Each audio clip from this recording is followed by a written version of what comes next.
And now I am, It says we're recording officially in recording, progress. gentlemen. Good man, good Well, man.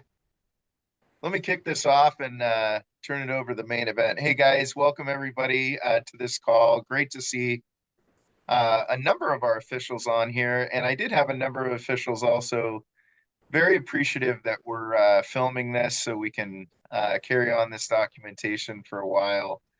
One thing I'd ask you to do, if you would, just until we get to the conversation piece, throw yourself on mute. That helps with background noise and the like. And there's really just a couple of you. So Scotty Weir, John Chessar, if you guys could mute yourself, that would be great. John probably does not know how to do that, John. That's there he's got it. Okay, Berger's given the thing too. Well, great to have everybody on here and really want to recognize Brian Platz as somebody who's just great to have a conversation with. Brian really jumped on this as an opportunity to provide some teaching moments for people and helping mentor people along. I know a number of us on this call have been benefits of Brian's talents and shared expertise on the field. Brian is a 40-year official, and it was quite fun. 5 years ago, I had the opportunity, Don and myself and a few others, to be back east with Brian when he received his 35th year of service pen at the U.S. Lacrosse Convention. And unfortunately, that event no longer occurs. It's been consolidated to the NILOA Convention each December in Baltimore, where they do those awards. But having Brian recognized is incredible for our region. Brian served on a number of state finals here in Oregon, as well as PNCLL finals, which is the collegiate equivalent of like a Pac-12 championship for those unfamiliar. For our region that we serve. And then further, Brian has gone to the national championships at the MCLA level, including serving on the national championship game in St. Louis, correct, Brian? Yep. So from a professional standpoint, Brian represented our kind of the men in stripes in the Pacific Northwest on the field of the National Indoor Lacrosse League. You saw him at the Rose Garden for home games with the Portland Lumberjacks, and just been a real instrumental force in connecting a lot of us to the lacrosse community and sharing incredible wisdom. So on behalf of the Oregon Lacrosse Officials Board of Directors, we're incredibly honored that Brian would spend this time tonight with all of us and take questions and share his insight throughout. And with that, on behalf of our board of directors, Brian, we wish to thank you for doing this and take her away, mister. All right. Good deal. Does everyone see my screen? Should be shared here. So, you know, this spring break, I got to apologize to the board, OLOA board. I've been working with a couple officials. Some things came up. I was sending some stuff out, and I'm thinking, man, everybody could probably benefit. I mean, definitely newer officials can benefit from some of the stuff. And the spring break is a great time to dig in a little deeper. So it was last minute. I apologize to the board. I just sort of jumped on the horse hastily. I think it's good for everybody. So we'll get started. I mean, Brian, the whole board is loving that you're doing this. All good, man. All right. I talked about spring break. So is a great time to dig in. So this is a page we have on which gives game counts. So season started on the 11th, and we've basically had 2 weeks. So we've gotten our whistle wet. We've knocked out a couple cobwebs, and now here comes spring break. 0 games for about a week. And I think this is a great opportunity to dig into the rule book a little bit more and watch some videos. answer some of the questions of maybe some things have come up in the first 2 weeks of your cruise, and just dig in a bit. So that was my first point. I think every year you should be doing, because before the season starts, you take all the training, but man, you haven't been out on the field yet. So it's like, I don't even know what questions I have yet. So this is a great time. So I think three things are critical to being a successful official. And I've said these for years and years and years and years. And that is, number one, know the rules. Get into the rule book prior to the season, during the season, and even off season. Get into the rule book and dig in. Second one is know where to be when. The mechanics, right? We're always trying to work on a triangle on a three-man game. So know the mechanics. And the third thing is just good communications. Communications with your crew, communications with your coach, with the coaches on that game, uh, communications with the players when needed, and of course, communications with the table because they're part of your crew. You take care of these three things, and you're gonna have fun out there. You're gonna do so much better. You take out one of these items, don't know the rules. The coach knows the rules better than you do. You're not in the right place to make the right call, or bad communications. You're not communicating with your crew. You're shutting down a coach. You're not giving opportunities for captains or players to speak. How do I want to say? Nicely. In a professional way, and not communicating with table is just going to mess you up. So you take care of these three things, and you'll do real good. So one of the things, the rule book. So this is just, actually, I'm going to put this so you guys can have this. Where is my chat? There it is. To everyone. This is where all this material is that I'm going through this evening. So you can keep it as reference. There's no link yet on our OHSLA website. So you got to know what the URL is. If the board's good with it, we can add it later on for future reference. But that is the URL of the page I'm working off right now. So the first thing is rule book. This is once again, it's a great time to dig in the rule book. And what I would suggest to you is identify the rules that you are the weakest in. It's going to be different for everybody. Pick 3, 4, 5, 8, whatever. Identify, look through all the rules and say, which ones can I do better at? Which ones am I a little fuzzy on or haven't read for a while? So there's a couple key ones that are, I've just identified. We're not going to go through all these. What I want you to do is do this yourself. Identify your list. What is your list? Maybe it's crease violations. Maybe it's illegal procedure. Do you know that there's 24 different situations that fall under illegal procedure? Can you name those? So maybe it's warding. Maybe it's, simultaneous fouls is always a tough one. So identify the ones that you feel, what? If I'm going to get into the rule book, I'm going to start with my weakest fouls and then go on from there. So this is the exercise I would recommend. I remember a video talking about some successful things and being successful on a game, and that is handle the face-offs, handle crease play, and handle the benches, coaches, and table. So knowing the crease, there's a lot of things to the crease, and it happens fast, super fast. So knowing the crease violation, or let's go goals not counted.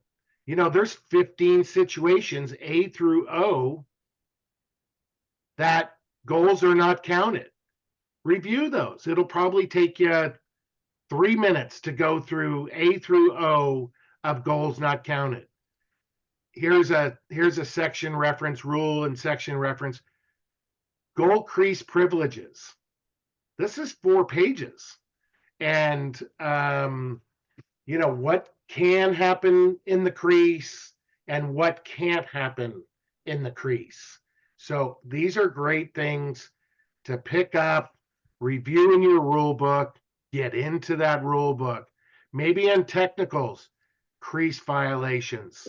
Like I said earlier, illegal procedure, 24 different situations. Sometimes people have warding is sometimes a tough one. It's like, was he warding? Was he, is he pushing off? So dig into it. Find out what the rules are. By the rule, word for word, what it is. Simultaneous fouls are always tough. Overtime procedures. And what I have in my notes here, are you the R? You better know this. A little story. This happened probably 10 years ago.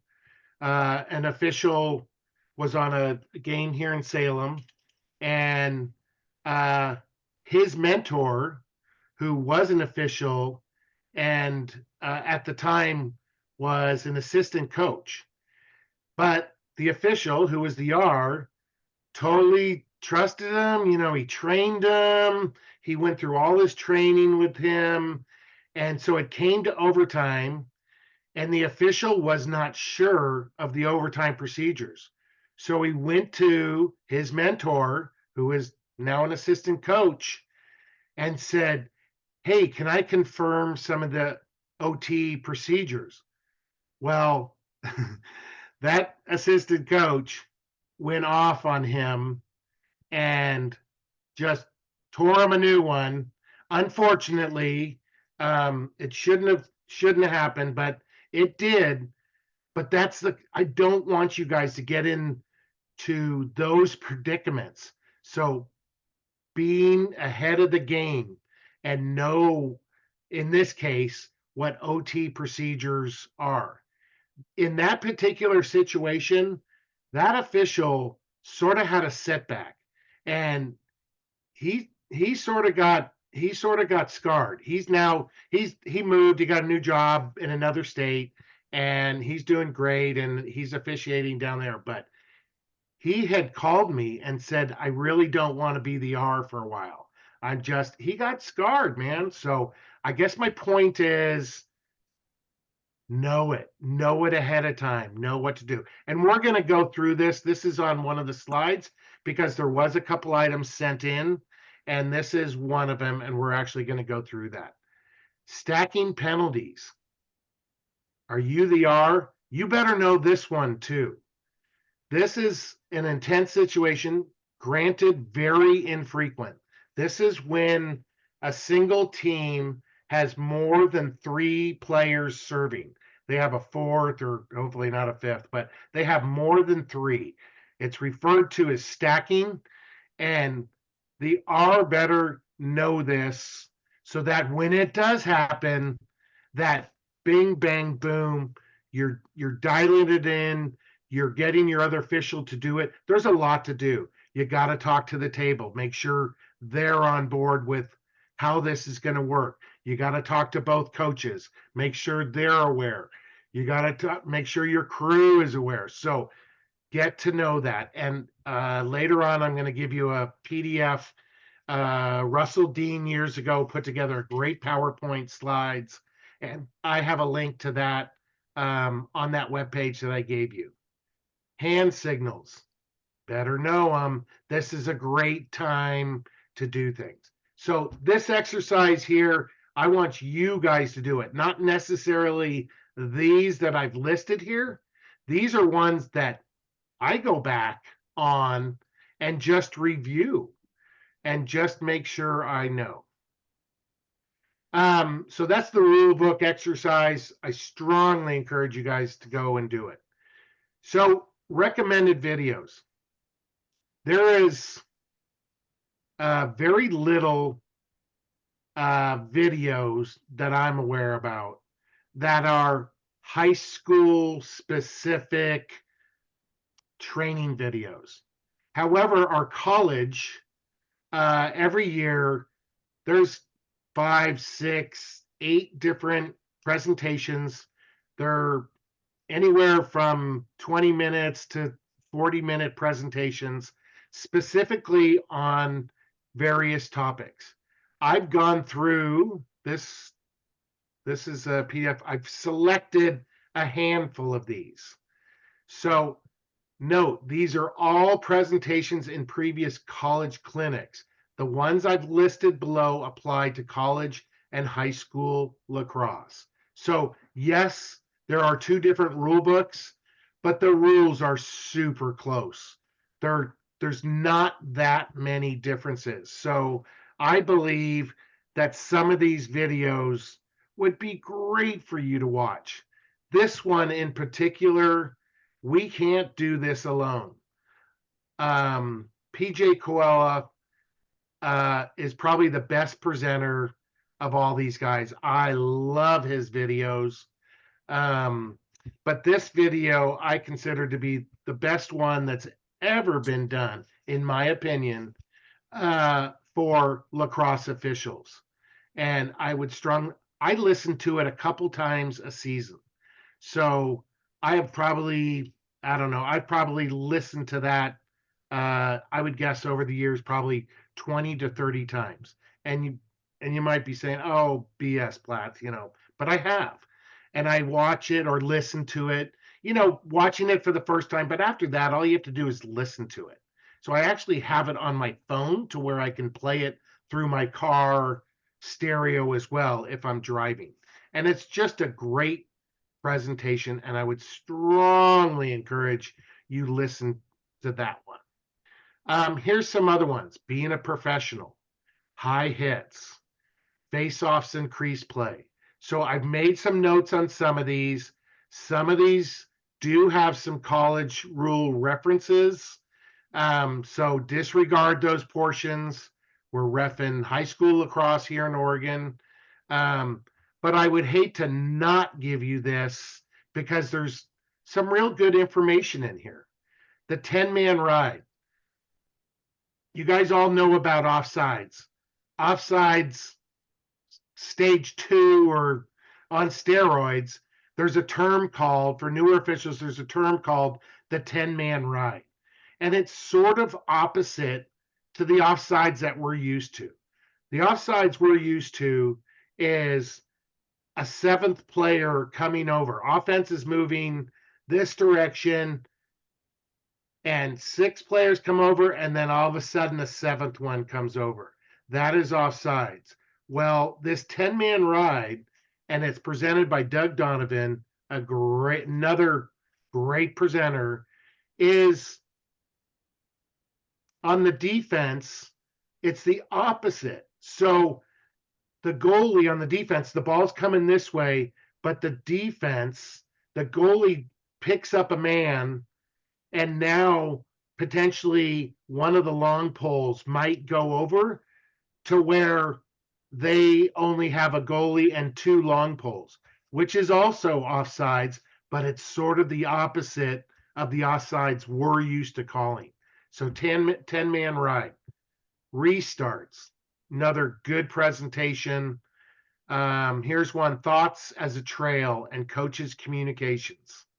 The calls that matter. So on some of these, there's a lot of blah, blah, blah before it actually gets started. So I made reference. You can just scroll up to 2 minutes and get started on that one. Where to look, also by PJ, great presenter. There is some mention on this one on the shot clock, so just disregard that portion. That is not high school. It's only college. but he talks about so much more when it is about where to look on the field. Where should your eyes be looking at what time, at settled in transition. So still a great video. I just wanted to make mention that there is a little college reference on the shot clock on that. Simultaneous fouls. That's a big one. I mean, I remember having calls with Neil Reinen probably, I don't know, 10 years ago. And we were just trying to really dig into this one because it's sort of a little confusing until you really know it. And I remember Neil and I even called people back east, Al Blah and a couple people back east, and really wanted to dig into this one. So that's a great video on simultaneous fouls. Dead ball officiating. Excellent. We should all be doing this. And a bonus, PJ's presenting it. And who doesn't like you make the calls? So I haven't seen these in a long time, so I can't totally make any notes on this, but I sure wish we had more video. I think officials really benefit on you make the call. Someone putting that together where video is played once at full speed, it's played again, then we slow it down, maybe show it a fourth time, and then talk about it.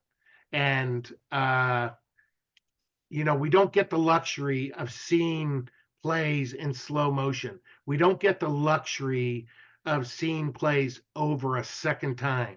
So I think you make the calls. I wish we had 10 of these out there and available for everyone. So, and then sort of a little bit on, I won't say the advanced side, but some topics, some videos on topics. So you want to be a crew chief.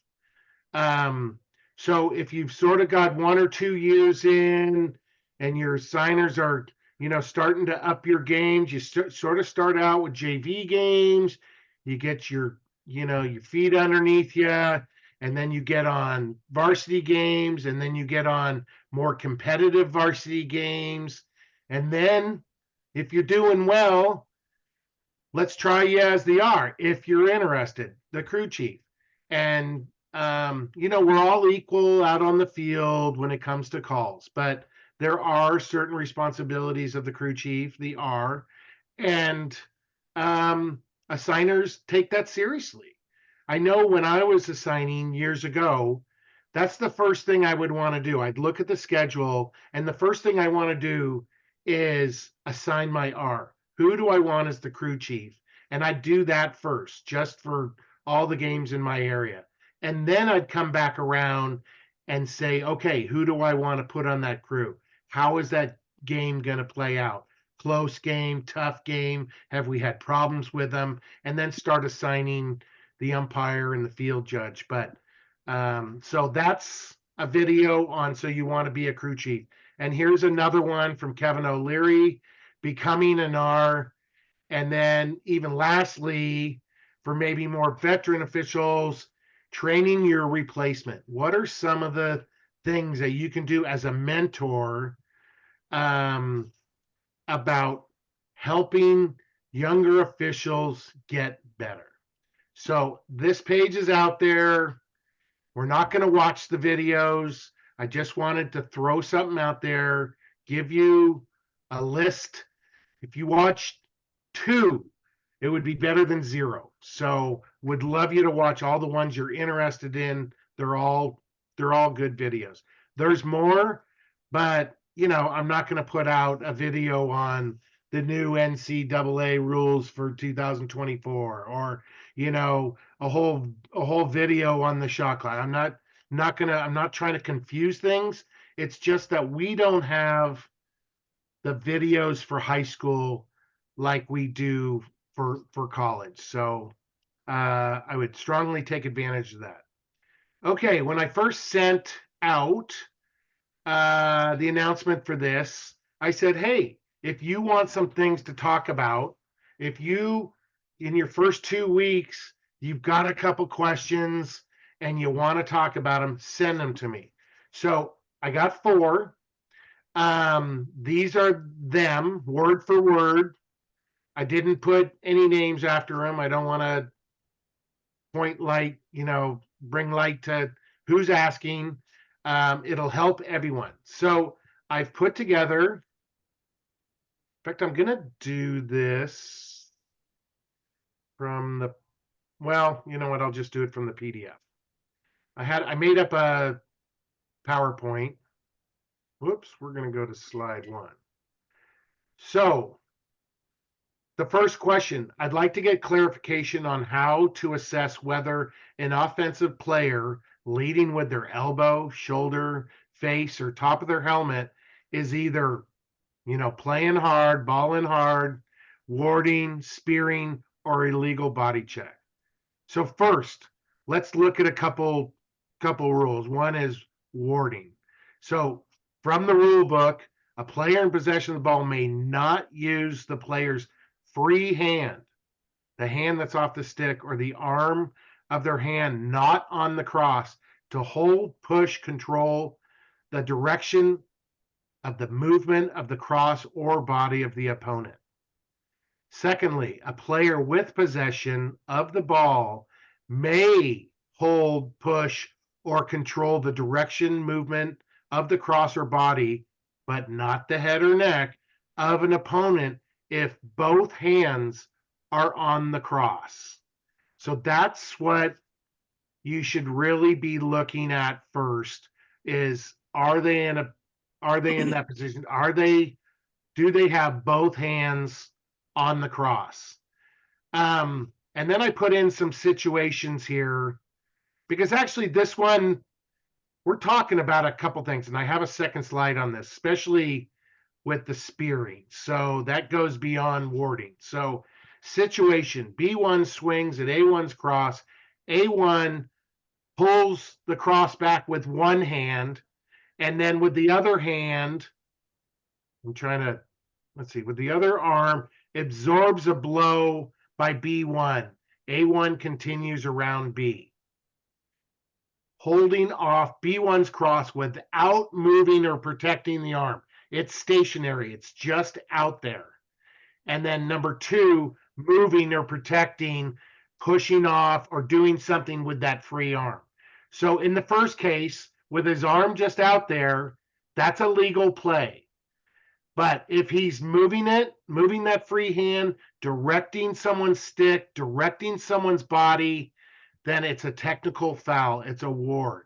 A1 may not use the free arm to push or control the cross or body of B1. Second situation, A1 advancing toward B1, pulls the cross back with one hand. I'm trying to make sure I'm in the camera. With one hand, he pulls back and protects the cross with the other arm. A1's contact with B1's cross with the protecting arm and continues to drive against B1 with the cross. That is a technical foul. He is using the free hand and now moving through the opposing player. That's a technical foul. You have both hands on the stick and you move through that, not a penalty.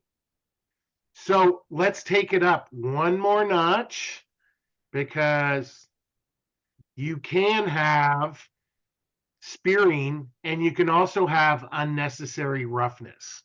So the spearing, by the rule book, the blocking of an opponent with the head or initiating contact with the head is known as spearing. A minimum of 1 minute non-releasable penalty will be assessed on spearing.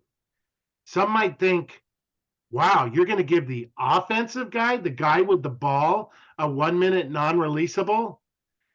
It's because of the spearing. We're trying to get concussions out of this game. Sort of hard to do. It's a physical game, but spearing is one of the rules that were put in 4, 5, 6 years ago. That is to try and help with that. So if an offensive player is leading with their helmet, immediate whistle. It falls under illegal body check. Spearing you won't find in the rule book as a personal foul. It falls under illegal body check. It's spearing and it's non-releasable. Unnecessary roughness. So this is where that question, is he just playing hard? Is he warding? Is he spearing? Is he illegal body check? It depends. If he's just running through and going to the goal and he's both hands are on his stick, you got nothing. If he just goes through and flattens the guy, you can very easily have unnecessary roughness. And the coach may come back and say, hey, he had both hands on his stick. I get that, coach. That was totally unnecessary. He blew the guy up. So that's the other sort of piece to this first question. I hope that answered it. Number 2 was asked, when is a player playing without his cross? Broken stick, but doesn't leave the field and may not realize it is broken. Reaches straight down, but is still in contact with opposing player.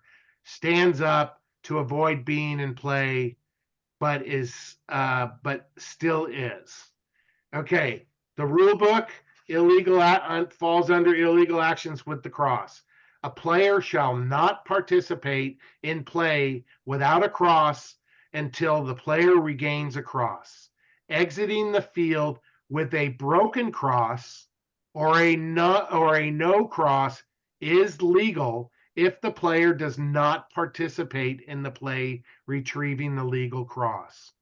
So those that have been around for a while, in years past, you weren't supposed to pick up the broken stick. The player was not supposed to pick up the broken stick. They were supposed to run off the field, because back then, picking up a broken stick is a player with illegal equipment. That has gone away as long as they are not participating in the play. Think about it. They're actually helping you out. So a broken stick, someone can trip over it, they're actually helping you out by taking the broken stick and coming off the field with it. The problem could be if they are still within the 5-yard circle of a loose ball. They're in the, they're still in the play. That's when it poses a problem. What I'm looking for when that happens is that player, let's say he drops his stick. Let's say it's not a broken stick. He drops his stick. What I'm really ideally looking for, probably doesn't happen very often, but that player takes a couple steps back and just sort of puts up his hands and says, I'm not in the play, non-verbally. That's what I would like to see happen. That clearly shows everybody involved, officials, coaches, that, hey, I can't play. I don't have my stick. Does that happen all the time? No, it does not. So where are those gray areas? The player just stands there in the 5-yard circle of a loose ball. So if he is potentially interfering with the guys getting that ball, you could consider that playing without a cross. A little, how do I want to say it? A tough call. If he's truly not engaging, he's not trying to pick up his stick, he's not engaging with any of the players, he's just standing there. I mean, it could very well happen because it happens. It happens quick too, right? And so would I give that player a foul? Probably not. He goes and is trying to pick up a stick to get that loose ball within the 5-yard. Yes, that is a technical foul. Or the stick is on the ground and he's going to engage on some of the players within that 5-yard circle. That is a technical foul. So that's what I wanted to say about that. And then I have 2 situations here. During the course of a game, the handle of a cross becomes bent. Ruling: the official shall instruct the player in question to correct the situation immediately. No penalty assessed unless the player participates or attempts to participate in play. Good judgment there. right? Good judgment. I always say with technicals, we're looking advantage, disadvantage. Those personal fouls are easy. I believe they're easy. They're the big ones. They're the blow up hits, the slash across the back, hits the helmet, tripping and the guy goes flying, a blow up hit. I think personals are easy. Those are the ones that most officials, they love to call those because they're easy. Grandma up in the stands saw that one. Everybody saw it.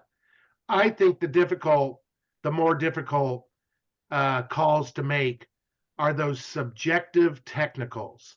So you have technicals like line calls. Those are easy also. Was it on the line or wasn't it? Was the ball in the goal or wasn't it? Those are easy. But the subjective ones, I'm sort of talking about, was the hit, was the push or contact on the side or just behind the side? A coach thinks it's from the side and front. You're sort of thinking, I don't think that player saw it. I think it's from behind. I'm calling a push, or if bigger, illegal body check from behind. So it's those subjective ones I think are more difficult. The other thing I think is more difficult with technicals, well, let me back up. With personals, it's a flag down every time, right? Whether it's on the offense or the defense, it's a flag down every time. With technicals, not so much. You got to know, is there possession? Yes or no? And who has possession? Because no possession, technical fouls, play on. Offense has the ball and a technical foul happens, immediate whistle. Offense have the ball and technical commits the technical foul, you got a flag down. So it's three different things you got to sort of think about in a split second. I remember observing a crew, and he's coming down. It's right in front of the table, right in front of the coach. He pushes him. He doesn't go to the ground, and he definitely stumbles. Should have been called a push. He loses his composure off his line. And the coach is like waiting. He's waiting, and I can see it go through the official's head. He's like, whistle, media whistle, flag down, play on. And by this time, while it's going through his head, the ball is now 20 yards down the field, and I can just see in his head, screw it. It's too late. And the coach is like, really? Really? You got nothing on that? And, it just takes time. So work on that. Know those three different things. Play on a loose ball, flag down on the defense technical, immediate whistle on an offensive technical. All right. The second situation here on this slide, any player with no cross participates or attempts to participate in play, technical foul, illegal procedure. Hopefully that covers number two. So one came in, this overtime procedures, and this happened in these last 2 weeks.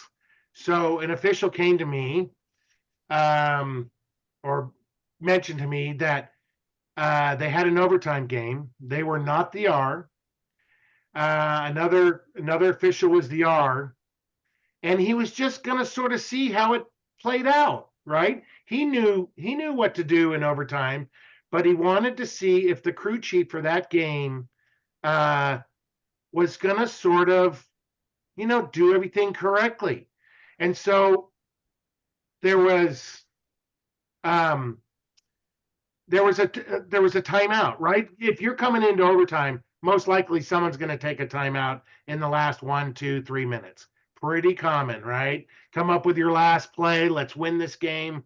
So a timeout came with 2 minutes, and that official said there was no mention that the crew chief went over to the table. He says, I'm going to get a drink of water, and he's thinking, man, don't you want to sort of go through overtime procedures? What a great opportunity. You got a timeout. You got 2 minutes to go through this stuff. So, I'm not sure how my screen got yellow on it, but so I wanted to just go over these really quickly. So, because you got to know this, you do not want to be sort of thinking about this. This is the story I told earlier, and the game's over, and oh crap, what do we do? Does the AP, does the coin toss do AP? Does it do field? Do we keep it the same? Do we bring all the captains out? What are the steps? So here they are. Number one, R should have a coin in his pocket. If you come up to a 2-minute intermission, timeout before the game ends, and you don't have a coin in your pocket, run over to your bag and put it in your damn pocket. So do not wait for the game to end and then go, oh crap, I need to get my coin. So that's number one. Have the coin ready to go. In that timeout, instruct your partners. They may be new at this. So instruct your partners what you're asking them to do. And that is, you want to get the speaking captain from each team and come out and do a coin toss. You only want the speaking captain. Don't try and gather all the captains. Grab the speaking captain. Where is the speaking captain? On my card. I got it at the beginning of the game. So check your card.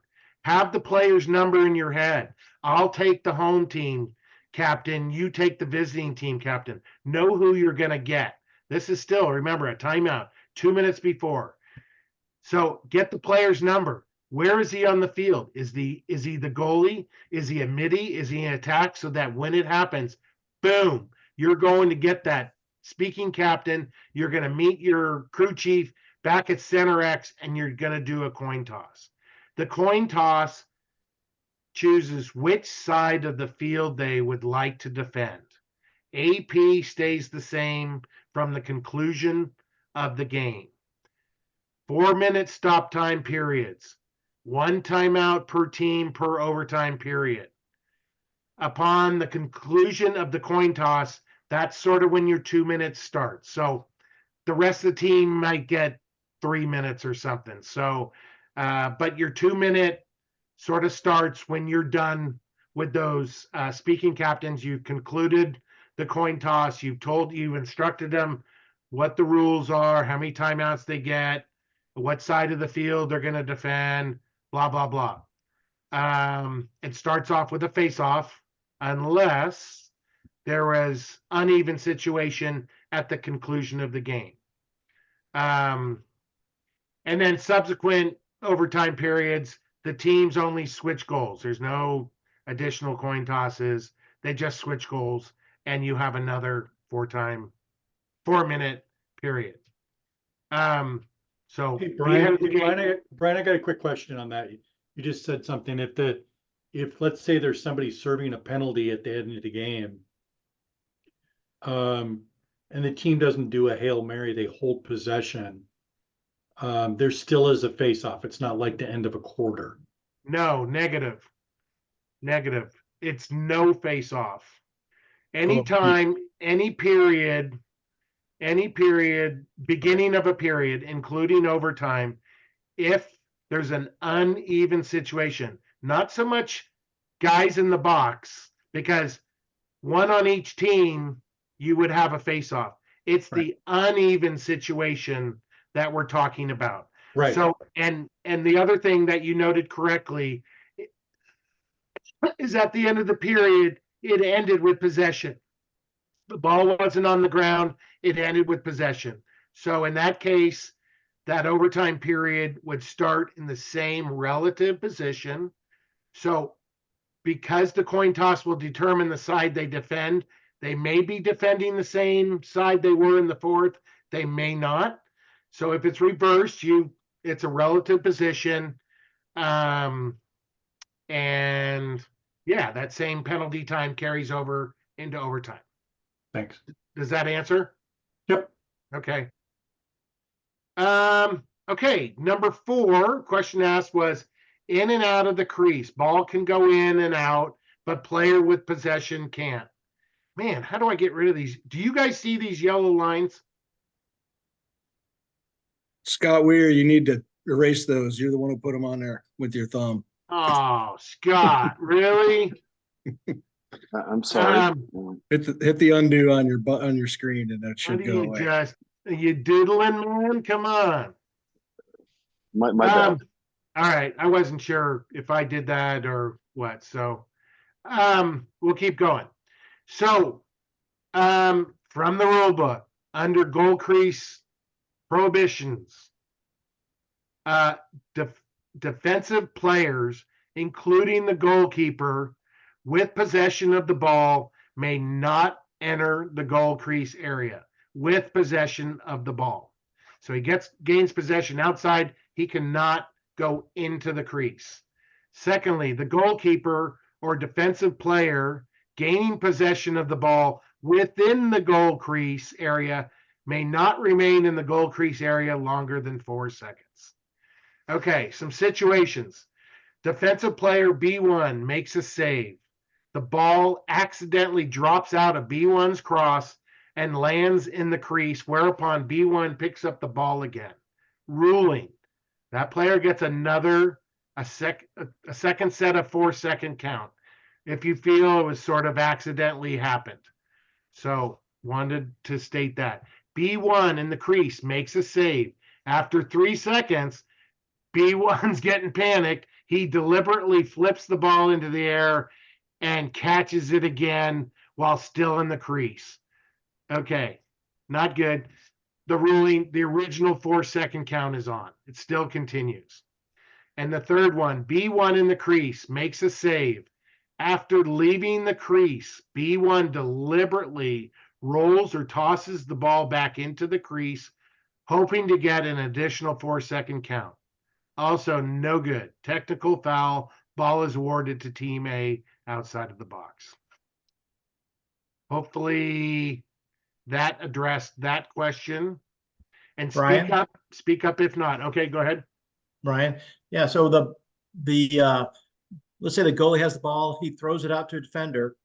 Now it satisfied the 4-second count.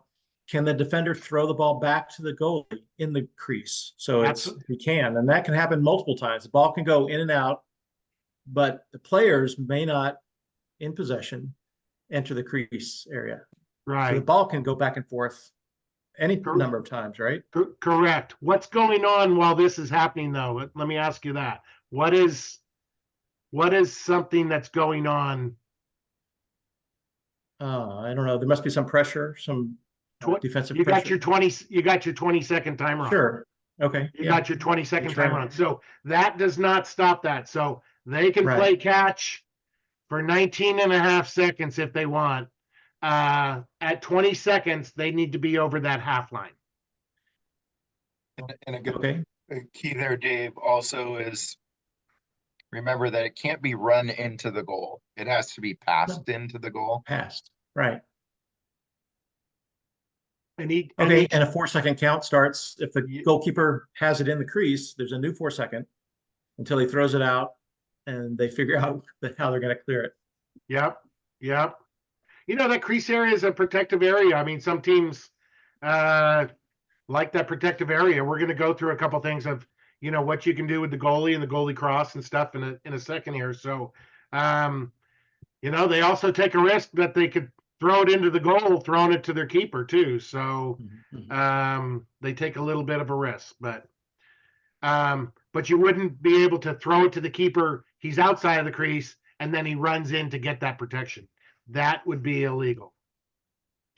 Okay. So that fourth one sort of brought up something that I like to talk about, or at least identify, because not all officials really know this one, is that there's potentially 5 different scenarios with goalie interference or no interference. So once again, from the rule book, I'm going to read these 4. the designated goalkeeper may stop, block, or bat the ball in any manner with the goalkeeper's cross or body. The goalkeeper may not catch the ball with a free hand. However, if the ball is outside of the crease, the goalkeeper may not touch the ball with the free hand, even if the goalkeeper is within the crease. That's number one. Number two, the designated goalkeeper is allowed to cover, clamp, and rake a loose ball inside or outside the crease. If the loose ball is outside the crease and not in the goalkeeper's possession, that goalkeeper's cross may be checked. Thirdly, no opposing player may make contact with the designated goalkeeper or the goalkeeper's cross while the goalkeeper is within the goal crease area, regardless of whether the goalkeeper has possession or not. An attacking player may reach in within the crease area to play a loose ball as long as no contact is made with the goalkeeper or the goalkeeper's cross.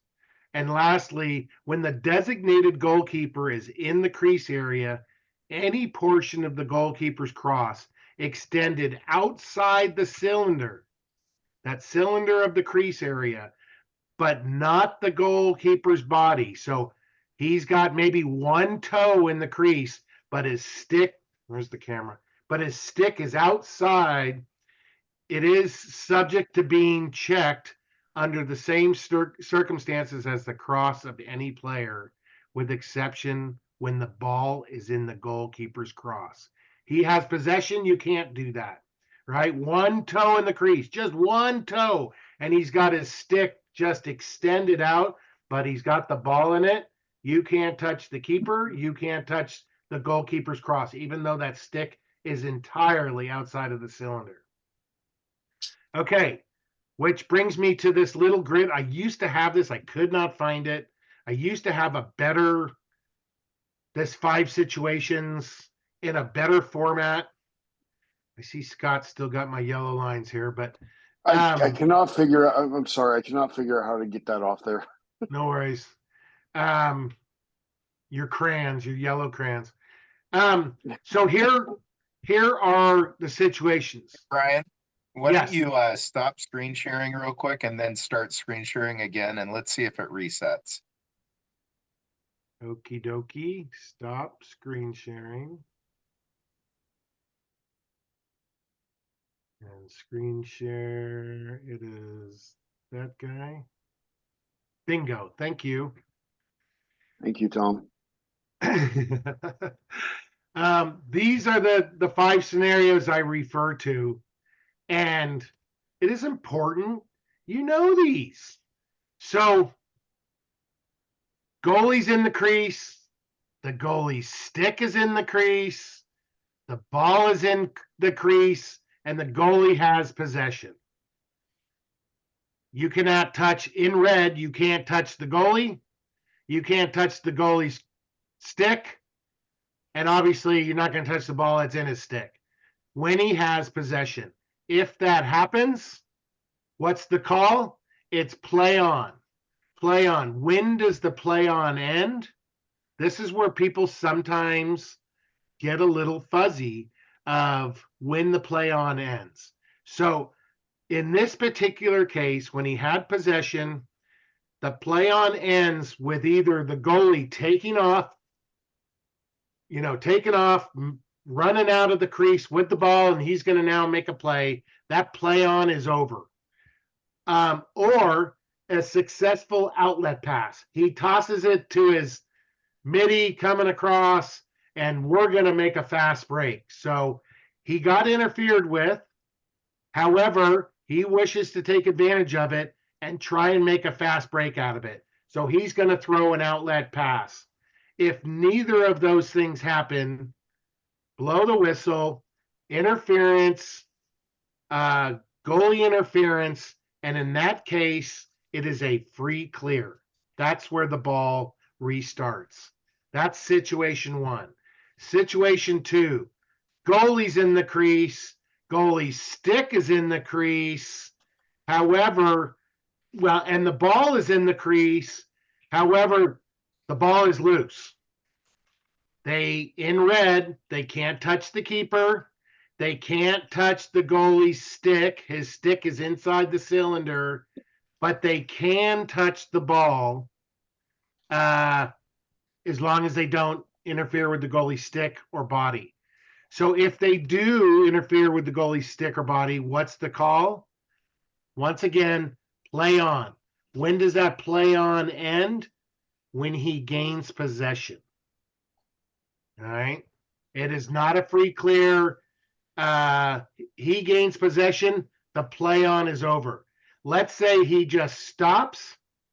You're gonna blow it. He just stops. He doesn't. Is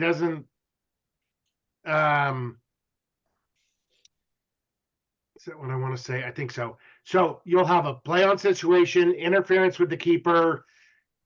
That new offense was the defense is going to get the ball. They can pick up the ball right there in the crease. They can take a defensive player, can take the ball a couple steps out of defense, and you can get that thing started. Third scenario, goalie's in the crease. Goalie's stick is outside of the crease. The ball is outside of the crease, but however, he has possession. That was the scenario that I was talking about where one toe, the goalie's one toe is in the crease. He's got his stick extended out. However, the ball's in that stick. So he has possession. If they touch his stick, they touch him. Once again, it's a play on. When does that play on end? Similar to that first situation. He either takes off with it or he makes a successful outlet pass. He makes that outlet pass and the ball is dropped, kill the whistle, enforce the interference, and he gets a free clear. Okay, fourth situation. Goalie's in the crease. Goalie's stick is outside of the crease. The ball is outside of the crease, and the ball is loose. So, in red, they can't touch the keeper. He's in the crease. But they can touch his stick. They can check his stick. They can go for the ball. But if in red, if they make contact with the keeper, it's a play on. When does the play on end? If the goalkeeper gains possession. The fifth situation, slightly different. Goalie is outside of the crease, and now he's outside the crease, and an opposing player takes a shortcut and runs through the crease. This is the only one of these 5 scenarios where a flag is down. That's a 30-second technical. You might want to throw that flag a little forward because otherwise, if you're running down the field, you're going to be coming back a long ways for that flag. So, but that is a flag down situation. And then this sort of last one is really nothing because goalie's outside, his stick is outside, the ball is outside, and it really doesn't matter if he has possession or not. He is another player. I forget who always said that. I got nothing. So it just doesn't matter if there's possession or not. That goalie is considered player on the field. Do we watch out for goalies a little more than other players? I do. Goalies are sort of like quarterbacks. There's only one of them. I'm not giving special treatment to the goalie, but I am watching out a little more for him.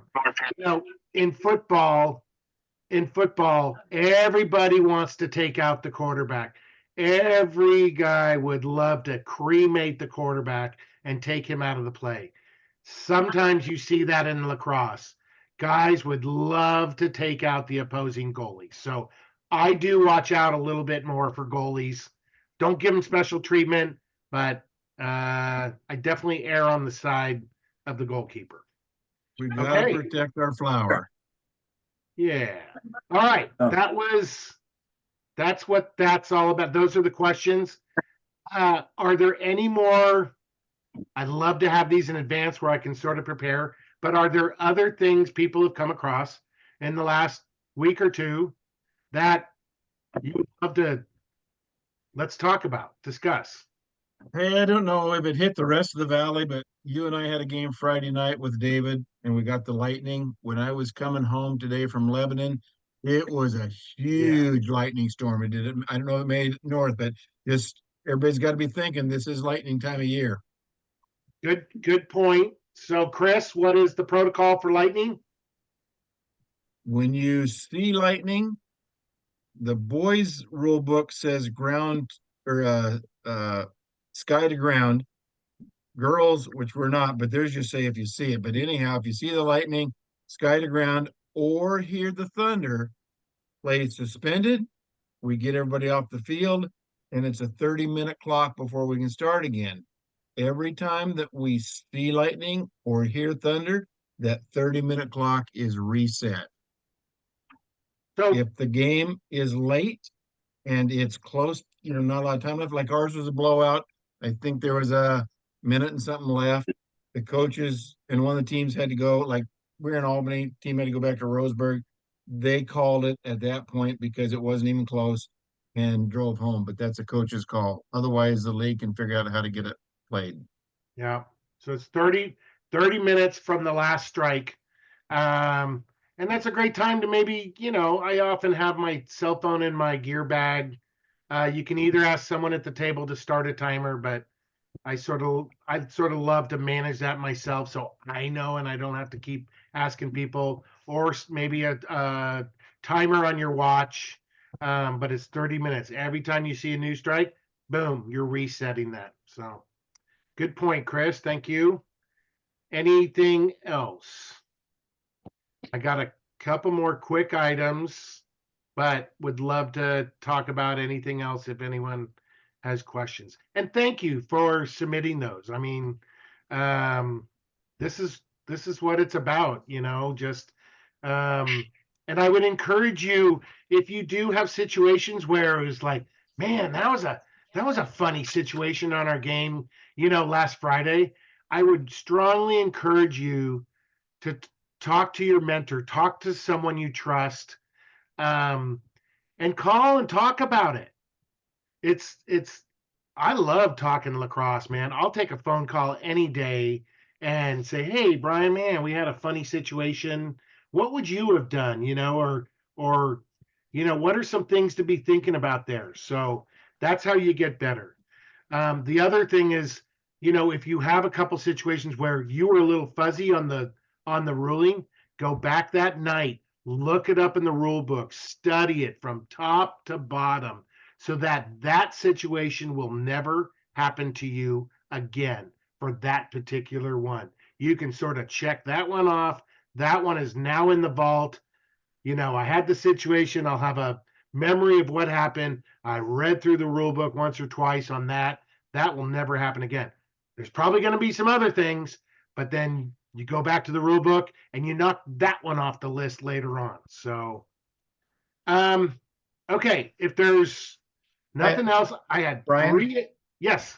Ryan, I've got a follow up on the warding that came up earlier. You were talking about warding, and it's easy if he's got one hand off the stick, but if his both hands are on the stick and he's using his forearm to push the body away, that is warding.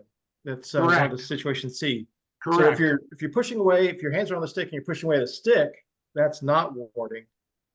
But if That you're is- pushing the body and creating separation from the body, then it's warding or can be warding. Correct. So if he just goes through without any of this extra stuff, even though his hand's on the stick, that can definitely be warding. So he is using his body to push off or ward the opposing player. If he just sort of runs through and runs through a guy, and both hands are on a stick, I'm probably not calling it unless he's leading with his head or he blows the kid up, which I've seen a couple times.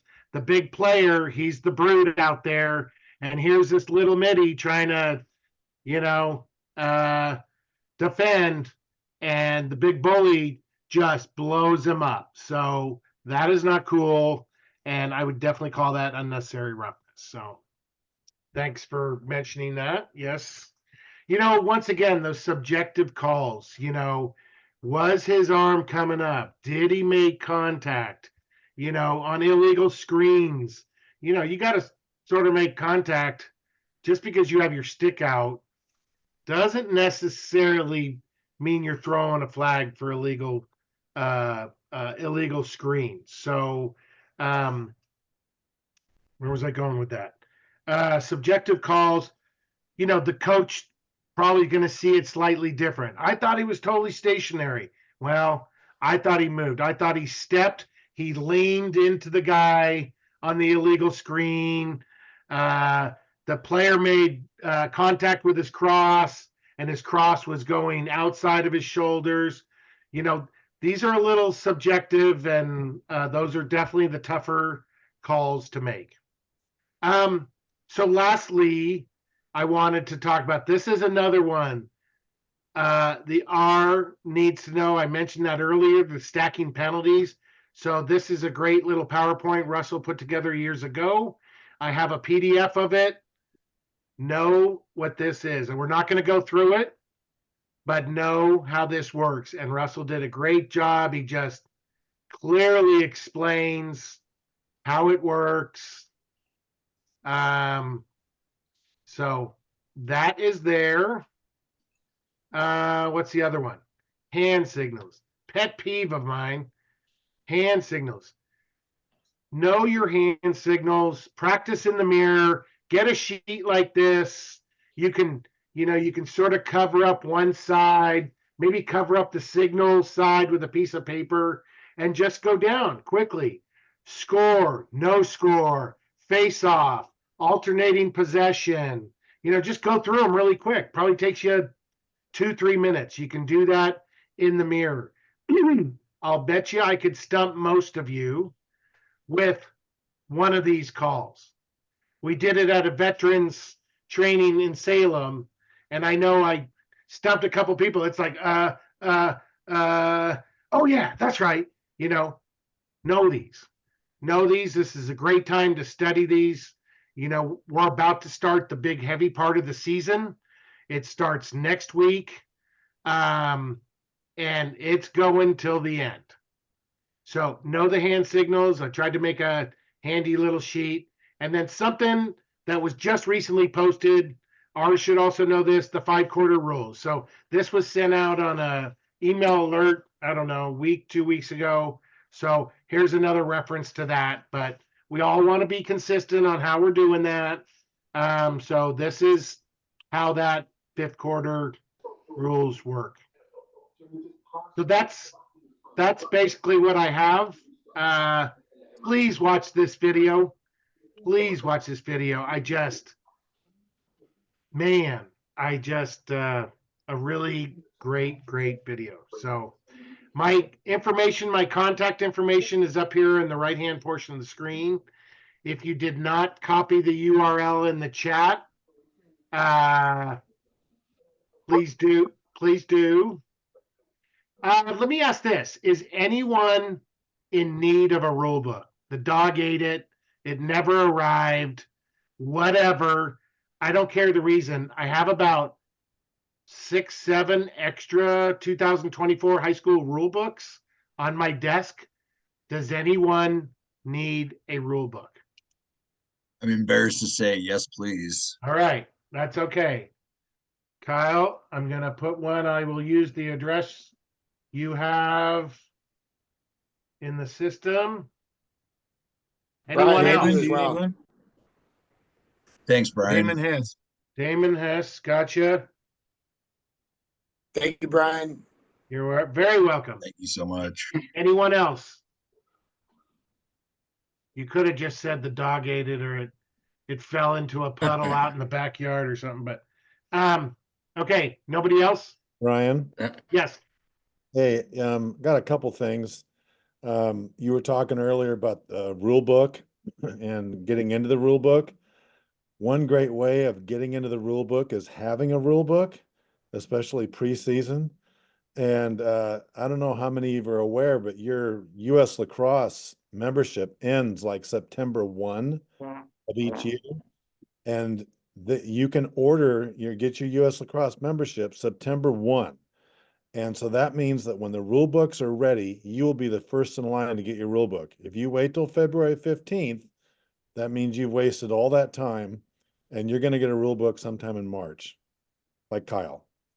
The rule book is online though, Neil. Okay, but having a rule book, Okay. Get your US lacrosse membership done September 1, stick it as a yearly reminder in your phone. The other one was the college videos, the You Make the Call videos, just so you guys are aware. If you listen to the verbiage being used by the instructor, those calls are calls being meant to be called at the collegiate level. So I would not listen to necessarily what they're saying all the time on what the foul is, but you can. What's up? The nice thing about that, and I think Brian would agree. Oh, I saw on the schedule they were in. Hey, Todd, why don't you zip it? I got him muted. Thank you. Some of the videos we've seen sometimes is like blow up calls and things like that, which is everybody sees it. These NCAA videos are like 51-49 or 50-50 calls, and they're pretty difficult. And that's why those videos are great. But I wouldn't listen to what they're telling you what the ruling should be, because it really is looked at as a man's, Division I collegiate ruling. So high school is different. We're protecting the kids more. I would love to. I know Jim Sabara is starting to get into a lot of video. I would love us to have just a library every year put together. You make the call, make it available, but then be building that library to where you have 2, 3, 4 years of 5, 6, 7 calls. That is just great stuff. So I hope we can do that. Yeah, good Hey, point. Chris Davis, you got an audience. You might as well talk about Sally. Hey, it's coming up. We're a month out. The first weekend in May, we'll be over there doing JV 7-8, 5-6, 3-4. Gonna have 2 houses this year, so that hopefully everybody has a bed. So yeah, we're gonna be getting back to. We're gonna have bodies that we're gonna be getting back to getting some evaluations done. So the younger in years experience officials can get the evaluations done. That's what I enjoyed when I first started going to Sally, was I'd get 2 to 3 evaluations done, and they come onto the field at halftime and tell you, and then you work on it in the second half and you have another short evaluation. So sign up. There's a link on our homepage of OLOA if you haven't already, and come on over and have a good fellowship weekend. We have a big dinner for all the officials on Saturday night at one of the houses, but it's a great time to learn and to talk lacrosse and to just have a good time. So thanks. Hey, Brian, Tom had to take off real quick. I just really wanted to thank you for tonight on behalf of the OLOA. I think it was very informative, and you can never have enough time to talk about lacrosse. So really appreciate you putting this together tonight. Thank you. You bet. I think we should do an annual thing every spring break. We got 2 weeks into the season. We got some cobwebs knocked down, and let's talk lacrosse and dig into the rule book a little bit more. So sounds great. I wish you all a great season. Hope to see you out there in the field. And I also wish you a very happy Easter. We're coming up to Easter this weekend, and I wish you all the best. Take care. All right. Go Gonzaga. Beat Purdue. Yeah. Thank you, Brian. I will send out the rule books tomorrow morning. All right. See you, boys. See ya.